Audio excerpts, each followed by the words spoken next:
recording. Oh, it's already recording. Already I don't know how to. I mean, we'll figure it out. But I want to show you this. I can get because they're not going to be able to hear.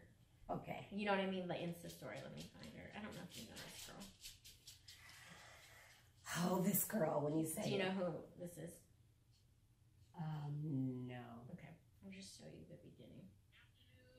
I just wanted to say Happy MLK Day, but also people are telling me how much. Actually, let me go to her highlights. This is the especially. This is after, but let me go to reparations. Good morning or afternoon. I just wanted to say Happy MLK Day, but also people are telling me how much money they've received and how giving today has been. So I'm just so thankful that that post has made it. I especially want to just acknowledge Black folks for putting their Cash App and PayPals and Venmos there. As a Black person, I know how hard it is to just receive for no reason, just to get things, just for virtue of just being Black, just because of the circumstances that. And just a reminder that y'all, we deserve it. We deserve that. We don't need an explanation. That's why I was telling y'all don't need to explain why you need the money. You just deserve it.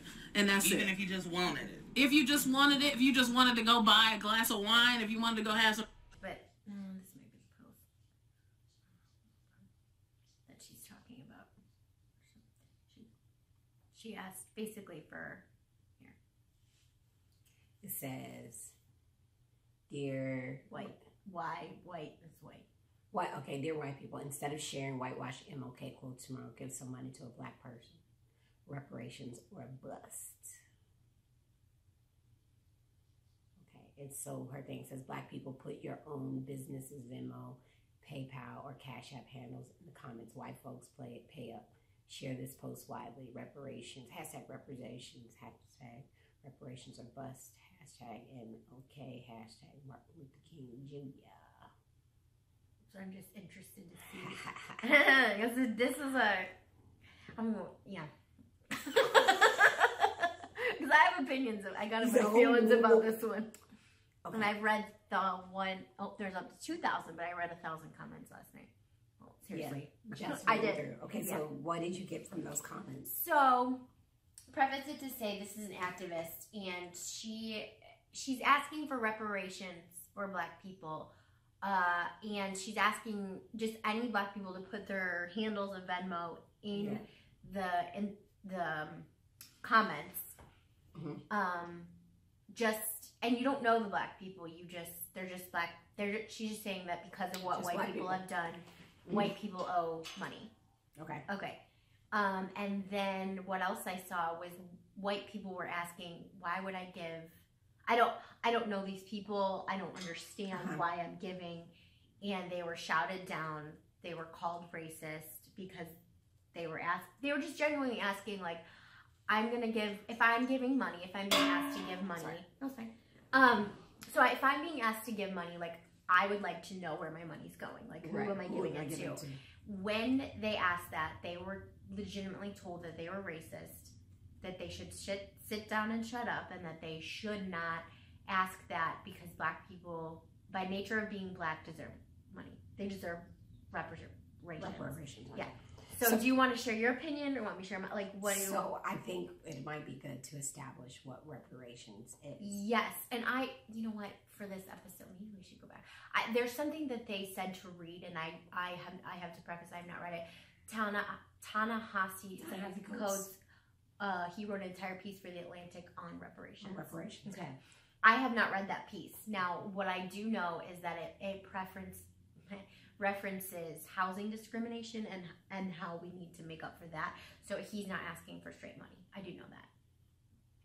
I didn't know that, so I didn't know about that. I need to read that, though. Should we read it and then record? We can read it and then come back to it. Okay, is that okay? Because they recommended that we read that, and I'm down. Like, my thing is, and now, I can keep this part. My thing is, I'm not okay with just giving Black people money because they're Black. Like that, I'm not okay with just giving a random Black person my money. Now, what I do like, and I guess this is what I never thought of, this could be reparations. I don't see it as reparations though, is MLK Day telling people go support a Black business. Go eat at a Black establishment. Buy products from a Black company. totally cool with that, fine with that. I find it problematic that I'm being asked to give money to a black person just because of their skin. And then when I ask who I'm giving to and why the white people are literally told that they're being racist, that it's white supremacy, and that we're silencing black voices. To me, like I'm telling you, I could show you, I know you believe me, but in the comments, the white people were actually being very, and you know me, I'm not trying to be fragile, but it was very, I was not okay. You were triggered? I was triggered. And not you, I am usually all for, I am for reparations if that's what they consider reparations, like supporting black businesses. I didn't consider that reparations. I just thought, hey, that's a great thing to do. Support small black owned businesses. Like totally.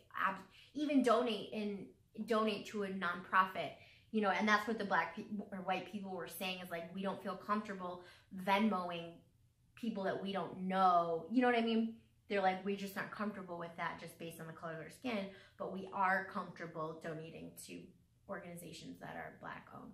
And so I agree with that. What are your thoughts? So one of the things that like I'm sitting here and I'm looking to get smart on is like, it's funny because I just had a friend of mine sent a text message to me that says something about what Martin Luther King's message was. Excuse me, my daughter got on me. Martin Luther King Jr.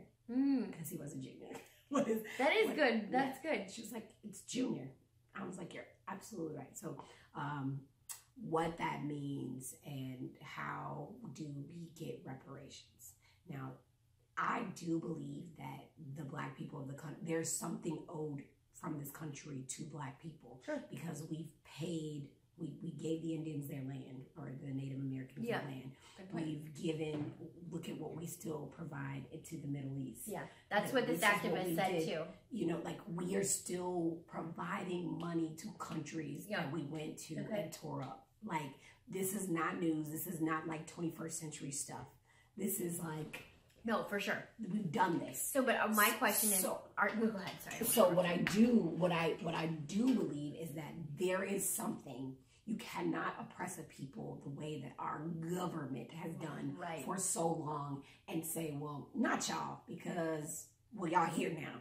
Like, it's almost like our reparations is being here. And so I was looking up the definition. By definition, reparations is defined by Merriam-Webster as repairing or keeping in repair, to the act of making amends, offering, I can't say that word right, oh God, I don't know what that is. Expiation. Expiation. E-X-P-I-A-T-I-O-N. Expiation. I don't know what that is. Or giving satisfaction for wrong or injuring. Something done or given as amends or satisfaction, a payment of damages. So specifically, compensation in money or materials payable by a defendant nation for by defeated nations for damages to or expenditures sustaining by another nation as a result of hostilities with the defeated nation. Usually used in plural. Yeah. Right? And so then you have that, well, you guys were never a nation. But how did we get here? Right. Like, you know what I mean? So, like, how did we get here? So, but in my mind, reparations looks different to me than it did for Martin Luther King. Yeah. Right? Than it did for those that were in your generation. I think generationally, reparations has morphed into something different. There is, and I was, like I said, just had this conversation with my friend. I was like, so what if part of reparations was kids being able to go to school? Like black kids, just like allow us the opportunity to be able to go to school for free. Right. Or maybe it is providing communities with specific things at no cost to them, because we are not where we are. So who should be doing that? I think the United States government. Right. Okay. So this is where I wanted to bring up. This is what the activist said, and people said this in the comments, that the government's never going to do that. They're not doing it. They're not doing it. So then that's what I want to know next. Is the next question is, do you believe the individual white person owes... I think the individual white person should be a part of holding the government. Yeah, advocating. I agree. Absolutely. Like, not no soft, I was about to say soft core stuff, like it's porn or something. But But the hardcore, like really being like, and even we're still doing Native Americans wrong. I'm not even saying we, but the government is still but we're doing just Native talking. We're just strictly African American. Yes, there has not been anything. You can say that affirmative action was something that's supposed to help us, but we are now in a state where it's like affirmative action is used against us. Yeah. Do you know what I mean? So there has not been anything for us as a people. No, but there hasn't been anything that has tried to provide us with a sustainable future for us, that's specifically for us because of the effects that this government has had on us. You know what I mean? Yeah. Everything that has been done has been in spite of, because we stopped you from home ownership, we have the fair housing gap, because it's always been because it's always in reaction to. Yes. Yeah, and Martin Luther King said that. What did he say? I don't want to botch it, but he said, like, basically we do legislation after something wrong has been done. Does that make sense? Like after we never do it like pro or for. It's always after something's been wrong. So I agree with that. I get what you're saying. Yeah. We're on the same page. Now, my question is, though, the activists that I follow are saying that white people, individuals, owe black people money. The thing that I don't understand, though, is that there's no end. So how long must we pay? You know what I mean? How many generations does it go? They're not advocating for a time or a certain amount of money. And the other part of it is I don't have money. I truly don't. Like right now. You don't have any give? No, I don't. And I'm not complaining. I'm just saying, like, we are negative at the end of the paycheck sometimes. It just is what it is. And I'm not complaining. I'm just saying that, like, I'm not available to me, and I'm not just saying. Anyway, so what's interesting to me is, and a lot of white people were saying, I don't want to give to a black person just because of their race. What do you think about that? Right. Well, and I'm saying individually. I'm saying on the basis of, like, Venmoing a black person. You don't know their situation. You just Venmo them. I mean, I think that I treat that as a church situation. If you want to give out of the kindness of your heart to a person, regardless, I'm not even going to put a color on it. Then do it. Like, that's what the collection plate is for. You don't always necessarily know what, you know, that, or unless you put it on the envelope and say, I want this to go to straight to the bishop. I want this to go to this fund or the building fund, which we are. You know what I mean? Like, I think that there's a level of giving that if you feel so inclined to give, then you give. That's a good point. I don't feel like that is my deal to put a mandate on you, or that's not that specifically is not my kind of call to action. Do you know what I mean? Right. And I get that call to action. It's the same. It is along the lines of. Do you agree with it? I really like. I'm trying to agree understand. with just the call that if you are black, white people owe you money. If you are individuals, no, I don't think individuals owe us money. Like, would you say that? Here's what I would say. I would not go to all of my white neighbors and say, hey, y'all owe me money because of the white people in this neighborhood. That's what these people are saying. And but I also understand the feeling of these individuals have what is the word? Have been. Trying to think of the word. Are you talking about black people? No, I'm talking about him. They have benefited from the moral flexibility of their and no one's denying ancestors. That. Yeah. And so you're in a position where you probably could give better than most black folks because we are in a place where it's been set up that I am to be a habit. Yeah, and I can acknowledge that. But what I'm saying is that if we will start a civil war trying to, which I'm saying we feel like we're already in the middle of a new age sort of civil war. We will start a civil war just going up to random white folks saying, you owe us money. I agree with that. You know what I mean? Like, you owe us money. No, what you do owe, what I feel you do owe is some effort to making it right. Yeah. Period. Like you're not going to get me to negotiate on that. Whether that's with your vote, I agree with your activism. Yeah. Like, I'm not saying you individually. No, I know, but I mean, this is what we talk about, and I'm saying I agree with you on that basis. I do. I agree. I know and acknowledge that I partake daily in a system that is inherently white supremacist, right? Like, I definitely am acknowledging my privilege, and I definitely agree with supporting in ways that I can that aren't necessarily monetary. Does that make sense? I just think I agree with you. I think that it muddies the waters when we say it that specifically, like that white people owe black people individually, because what happens is, like you just said, basically the comments were just were arguments back and forth about this. And I think it just sows more discord. Now, the other thing I can say is I am not against it. If there is a white person that feels so inclined and they have the money to, heck yeah, do it. Yeah, donate. What I don't like is being told that you have to and that you're racist if you don't. Oh, yeah. You know what I mean? And there was that. That's kind of wild. To me, that's kind of wild. But that's the messages that are given to us. Or if we question, if we ask a black person, who am I giving to? What do you need it for? I mean, it's your money. I think you have the right to ask who you're giving to. Yeah.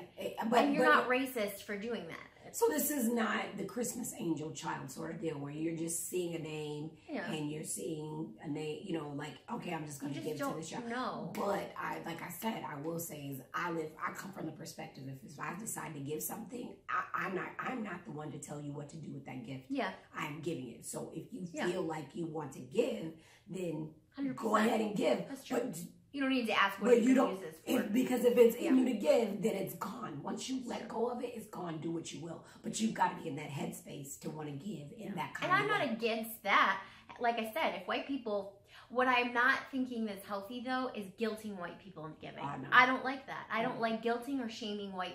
And that's where this is coming from, of like saying, like, white people, you've done this, your people have done this, you're terrible. Unless you give, you're racist. Like, that's the message that I got. Yeah. If you question why you should give, you're being racist, you're tone policing. And that's not healthy to me. I'm not okay with that. No, I'm shaming and guilting people into doing things. It only lasts for so long. Yeah. It only lasts for so long. And a discord, it makes more discord. Now, I'm okay with, I've never even thought about it, but a different way to do MLK instead of posting a quote. I love that. If you are able, and I wish they could say it that way too, like, if you are able, it would be great to do this. Yeah. You know what I'm saying? Can you find the local black businesses? Yes. Like, can we like go to WeBuyBlack.com and go buy something cool. from a black business? Yeah. Like, yeah. And in light of Martin Luther, and not just the light of Martin Luther King Day, but we all advocate for this. That's a great way. That is a practical, great way to make change and undo white supremacy and work and chip away at a system that has advantages to white people, right? I think that's practical, to seek out the black-owned business, to seek out the black-owned, restaurant in your neighborhood, and do it on purpose. Because that's how I feel. So, and then when I listen to those things, I see the hurt. Yeah. The hurt and the pain as a black person, and how, like I told you, like, we are all united. So where she's saying that, I don't 100% agree, but I feel you. Like, I feel what you're saying. Yeah. Like, I'm there with you. I'm there. Like, I get it. I get what you're trying to do. And I know you're just trying to do right by our people, because somebody, somewhere, we want to just do right by us at some point. And so it's her. It's like, you know what? No, fuck that. That's what it is. Like, if you white, you're going to give us something. You know what I mean? Like, and muscling that out of people is not, my opinion, the way to go. Right. But I understand, I can empathize where that sort of demand comes from, in a sense of like, and it is not even it is a sense of entitlement, but not entitlement because I said so. It's because I know that there's no way that I would be in the situation that I am had I not been kept out of the education table, the housing market, neighborhoods. Had I not been kept, had we not been real life, had our stuff not been taken from us, burned down, lives, countless lives that were taken, who knows where we would be? Sure. Do you know what I mean? Because so much has been taken. Yeah. When we look at Martin Luther King, he was taken from us. Right. And we don't know where we would be at this point with him, but we know where we are without him. Mm-hmm. And we know why he was gone, right? Yeah. And I can agree. I can see where you're coming from with the pain, and I can acknowledge it. Yeah. I like that. I don't like it. But I mean, I get what you're saying, and I can acknowledge that. I know that it's not in me to give. It's not. Right. But it's like also at the same time, what's difficult is that these voices are louder than most. And so as white people, this is what we think we need to do. And we're not going to create better relationships if they're based on shame and guilt, right? I mean, basically what you're going to have is, it's that, we've talked about this, like the white people are going to the back, oh my God, I'm so sorry, okay, but that's not it's not healthy, and it also, it's just not it's not conducive to relationships. Yeah. Well, we could not be friends if you constantly told me you're a white person, you're a colonizer. Yeah. Called you out for your people's shit. I mean, but we could you know what I mean? Like, and I know, like you need to own it. You need to own it. Yeah, and if you constantly had me doing that in this work, I couldn't sit. I mean, there's no way I could do this, and it's not even because I'm fragile in my whiteness. It's just that that's not a healthy friendship. Nah. You can't. At some point, when do we forgive? Right? I'm not asking people to move on, but when do we acknowledge something's been done wrong? And okay, that is my point. That's my takeaway. That is my bottom line. When are the white people done? Is there a dollar amount that we have to give? Does that make sense? Yeah. How long do the reparations have to go on? Right? I'm not saying that we can't give them, but like how many years are we going to do this until we can say, like, when are we forgiven? Yeah. Does it make sense? That makes sense to me. I mean, yeah. It's just, well, it's like, what's interesting is just like, how long can we be angry? How long? I mean, maybe I could see until the injustices are level. Girl, I'm not being a pessimist, but I'm just saying there will always be people who are on the contrarian side of like, I will never love an N-word. Never. I will never do anything for them because they don't deserve it. We made this world a better place. It's always going to be there. But see, then are we always in this cycle of needing to give reparations, right? Because that's, I don't know. That's not a way forward. This is not, to me, I don't know. What I think is like, we've got to get real about the system that we're in. Yeah. Like everybody, black folks, white folks, white folks, non-white folks as a whole. Yeah. And there are people who are really getting a better understanding. Okay, so we're in this system. Like, how do we give this system? Yeah. How do we put a shock to the system? Yes, ma'am. I would agree with that. I mean, I agree with you a lot. And I think from the white perspective, it's just even coming to the table and realizing that we benefit from white privilege. And unfortunately, that in itself is very difficult. I mean, me saying this will trigger so many white people. Yeah. Like saying that I very much so partake in a system that has benefited me because of my skin. So I can see the black side too, where it's like that. We're not even to the place where we can acknowledge white privilege. Even acknowledge it. Yeah, like I am radical to white people that I can say that. You know what I mean? People would say, "Are you kidding me? I grew up poor." They can't even acknowledge. Anyway, if we can't even acknowledge slavery as a bad thing, as a nation, has that happened? Right. And they still say it was 200 plus years ago. Why are we still on it? Listen, if we can apologize to people for the Holocaust, if we can apologize people for Hiroshima, if we can apologize to people for bombing civilians in the Middle East, like, if we can do these things, we can at least acknowledge the stuff that we've done, the shit that we've done in our own country. And we have not gotten to a point where on a national level, people are saying, I agree. Yeah, in the system, the people that we put in the system. And politicians. Yeah, that's what you're saying. Yes, I know. And that's what this activist said. I think something that I also find unhealthy, though, is that when white people try to have we get to have these discussions because you're open to hearing me. What I am seeing in these comments is white people are straight being shut down. Yeah. And they're not coming from the place. They're genuine. Like one woman asked, well, I'm not comfortable just giving, and she brought up a good point. I'm not comfortable just giving just like one individual money. And also, how is that working to end systemic racism? And I was like, that's a great question to me. How is me donating $10 really ending oppression, right? Yeah. And I agree with that. Mm-hmm. In return, that she was told that she was racist for asking that question. No.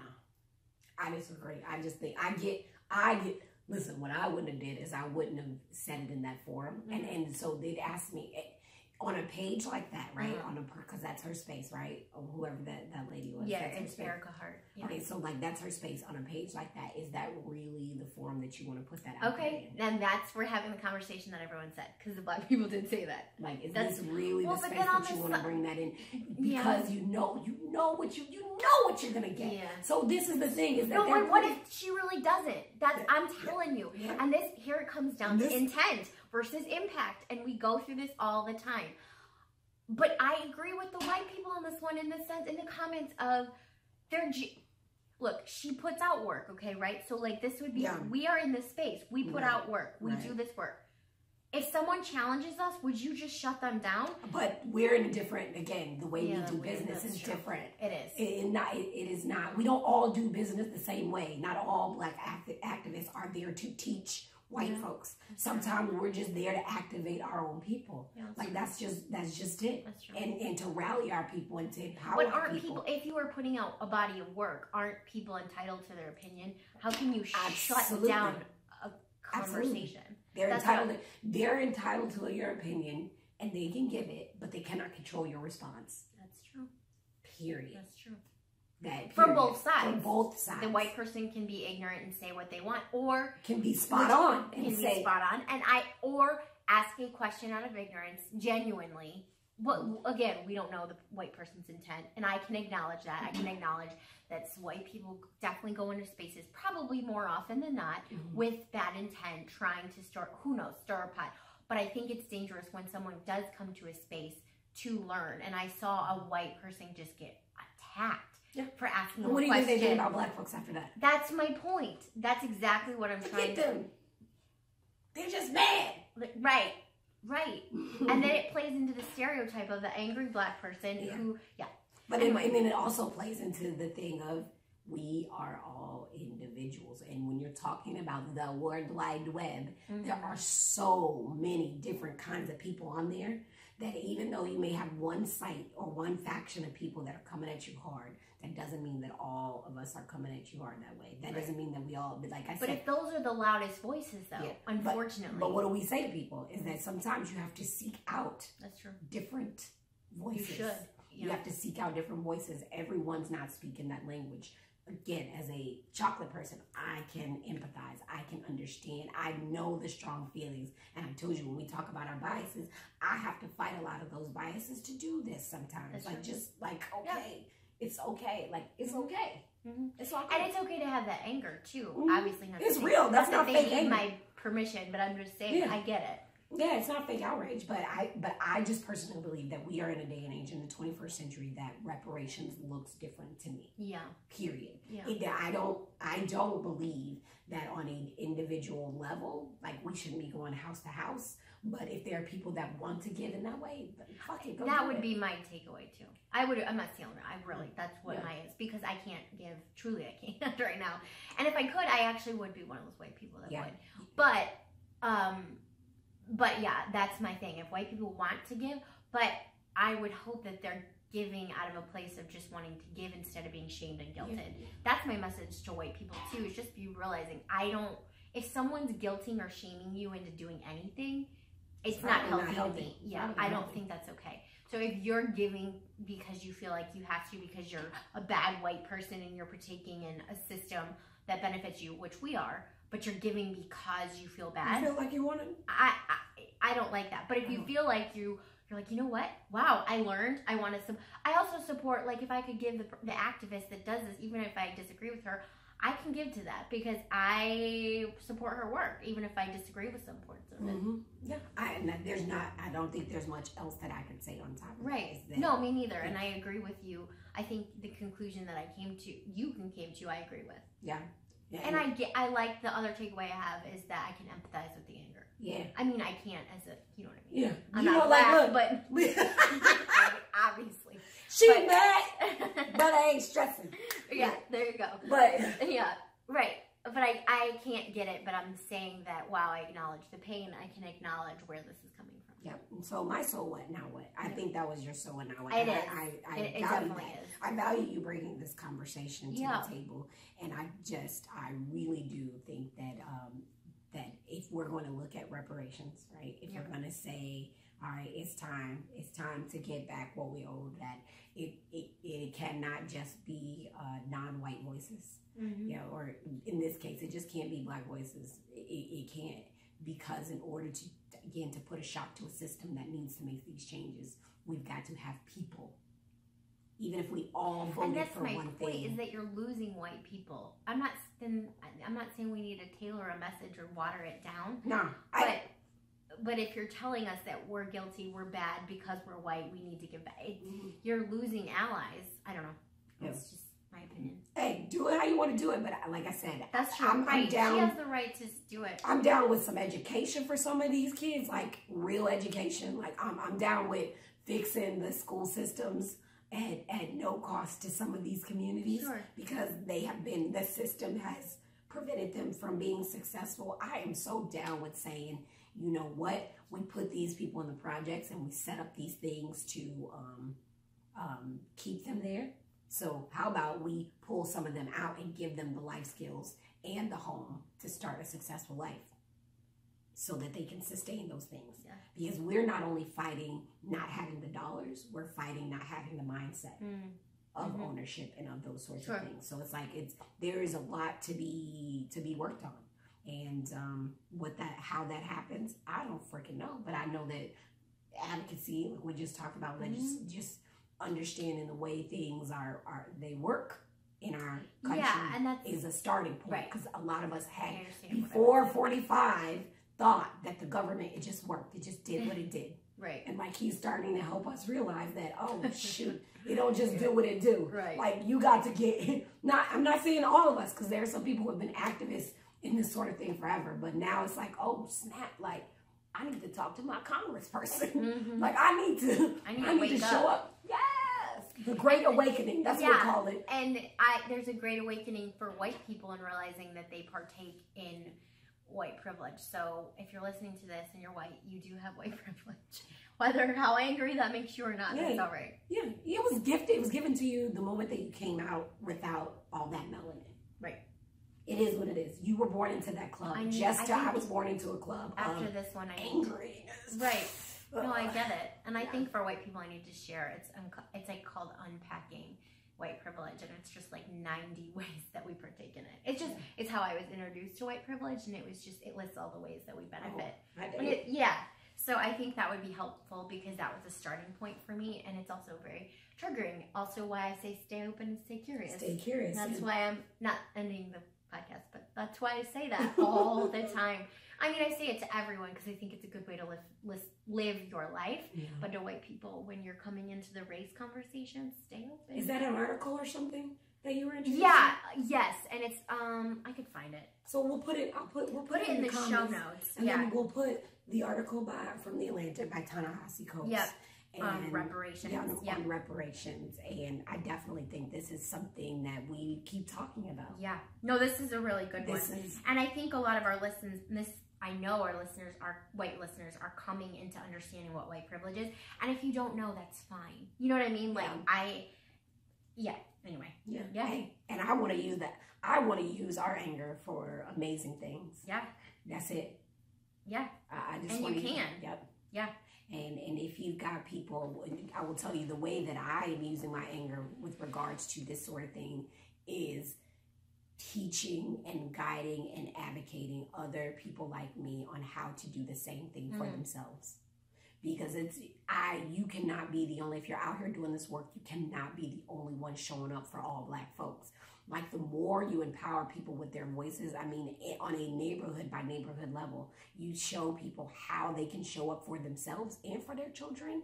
That makes your voice get louder and louder and louder and louder until everybody in the community is able to speak and articulate the need of the community on a local level, then on a state level, then on a federal level. That's important. Straight up. Yeah. Because we have to know how to show up. We're getting there, I think. And it's learning how to show up. That's what Dr. King was doing. Yeah. He was helping poor folks understand, guess what? Really not y'all all poor. It's not really any different than what you're doing right now. No. It's no We're different. just doing it a little different. Yeah. In the millennium. Nope. Or not millennium. As millennials. Thank you. That's what I meant. Yeah. I agree. So yeah, that was a good one. Yeah. I say that after everyone. But I really think I'm bringing you guys premium content. Premium! This might have triggered some people, though. Yeah, it's all, if you're triggered. Reparations or bust. No, I'm just kidding. Hey, I don't disagree with the hashtag, but what is reparations? Yes. And I think as a people, we need to define that. Yeah. Yeah. We can't, we've done the thing of just throwing money at problems. Yeah. And obviously, it ain't working. Yeah. I would agree with that. So what does reparations look like in 2019? Yes. All right, so Good what you one. got, girl? I'm trying to find, there's a,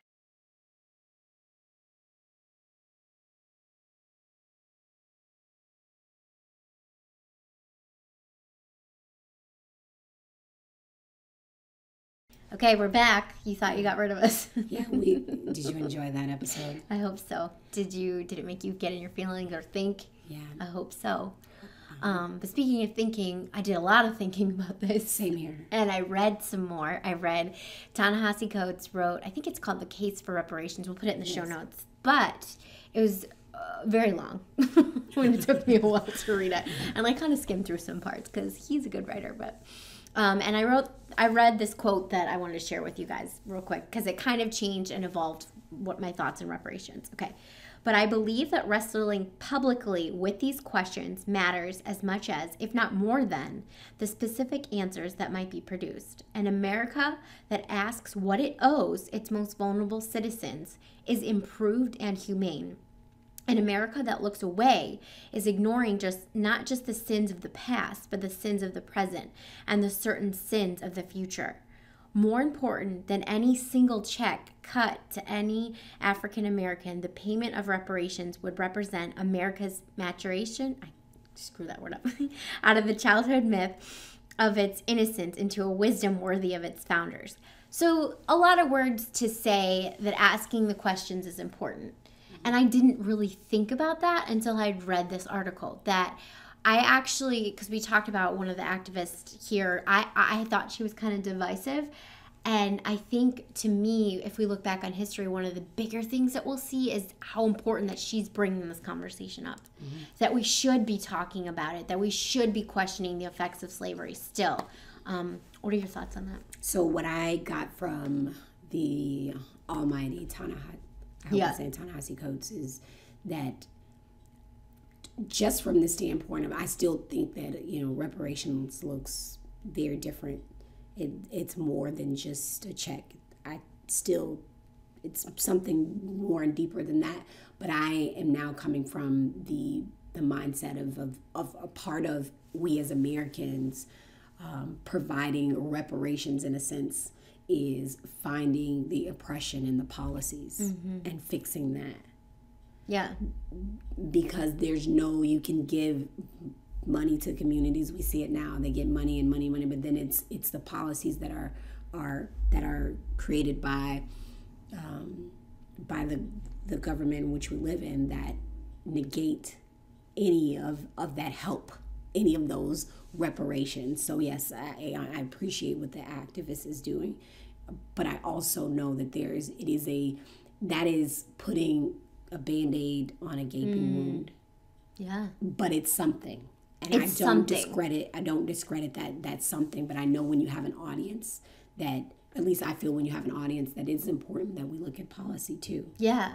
Well, that's why it comes home to me of and I did change my mind. I think, like I said, you can't even look at the policy unless someone challenges you. Do you know what I mean? I think but at the same time, it took a lot of work to get me there. You know what I mean? And so, I think there was as I was doing my reading, there's a Detroit congressman, I think it's John Connors, who, what is it, HB 40? HR 40. It's the House bill for, out of Michigan, to just study this. Yeah.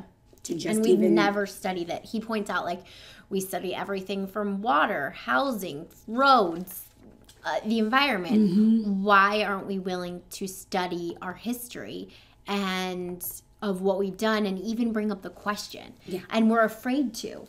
And I think, because I've seen this over and over again, I think our white fragility keeps us from looking at history the way it really is. Yeah, and the interesting part of this particular bill, if you read the beginning of the bill, that this is what kind of set me off to who is on this Constitution and Civil Liberties Committee, or what is it, the the subcommittee for Constitution and Civil Justice, because all the bill is saying is to acknowledge, and I'm quoting from the Congress.gov website about what this bill does. It says to acknowledge the fundamental injustice, cruelty, and brutality and inhumanity of slavery in the United States and the 13 colonies between 1619 and 1865, and to establish a commission to examine the institution of slavery, subsequently de jure and de facto, I hope I said that right, de jure and de facto racial and economic discrimination against African Americans, and the impact of these forces on living African Americans, to make recommendations to Congress and appropriate remedies for the purpose. And that's where we get in the policy piece. Yeah. That's where we get in the policy piece, because one thing that Ta-Nehisi said in an interview that he did that kind of cut deep into all these things that we're saying is that white supremacy doesn't contradict American democracy. Say it again for the people in the back, and I keep saying that. I'm sorry. Yeah. So he says it's not contradicting to American democracy. It birthed it, it nurtured it, and it financed it, and that's our heritage. Yeah. And that we as Americans, in looking at that heritage and making the bold steps that we do as almost like these global trailblazers, is what is going to make us great. To give power to being the trailblazers and really looking at reparations in just looking at it, period. Yeah. Right, and that's the conclusion that I came to. Yeah. That's and that's exactly what Ta-Nehisi said, is like, it's not about any check cut to African Americans. It's looking at it. If we looked at it, it would mean that America had matured. Yes. And I'm just going to go out there and say, because I believe it, we obviously haven't matured. Mm-hmm. If you can't even bring this conversation up to white people without them getting angry. Heck, I'll even put myself on the line. I got angry when I was thinking about it. Because I don't know. Mm-hmm. I don't know. But it forces us, if we studied it forces us to look at slavery. It forces us to look at separate but equal. It forces us to look at Jim Crow. Yeah. It forces us to look at redlining and look at the effects that it's really had on and these still people. Has. Mm-hmm. And still has. Yeah. And I think we talk about history all the time, and I think it's because we have this romantic notion of America, of who we are and what we stand for. And what he said, that's really good. White supremacy does not contradict American democracy. Here's the thing. There's not, literally not black and white when you come to history. No. It's gray. America was amazing, and America has done amazing things, but then there were also terrible things happen, right? Did you see what I'm saying? Like, there were amazing things happening and terrible at the same time, right? Yep. America, it's messy. And what I think is dangerous is when we can't look at the bad things that we've done and hold them in our hands. And all Congressman Conyers is asking for us to look at the consequences of slavery. Yeah. That's all I feel like this is asking, and that's what we are asking us to do. Yes, that's exactly what he said. As Americans, no matter what you look like, as Americans, we need to start looking and also studying, because that's something that we do, the consequences of our history. Wow. And there's nothing wrong with that, because truth be told, as the great Mr. Coates said, is that no matter what happens, I too am paying taxes, and I will have to put into, as a black person, into whatever that solution looks like. Yeah. Whatever it does. So it's not just a white issue, it's an American issue. And so if you're deeming yourself as an American, we have to ultimately look at this as an American issue and what we're going to do right by other Americans, specifically African Americans. Wow. I don't have anything else to say. That was good. Yeah. So we hope you enjoyed this episode. We hope you enjoyed this episode. I know that I can say, like, I grow from this work. I really grew from this one. Mm-hmm. I really feel like I learned and I had a discovery, and that's why kind of wanted to come back. Mm-hmm. And hopefully you'll join us as we continue the conversation every Thursday. Yes. On Facebook, Instagram, and I think this week on YouTube. So join us, like, subscribe, rate, review, and then just join us on Thursday and live. Thursday and night. Put your comments on. 9 o'clock. We love it. It's fun. Yeah, it's a good time. All right, guys. Thank you for listening. Oh, stay open, stay curious. And make it a great day once again.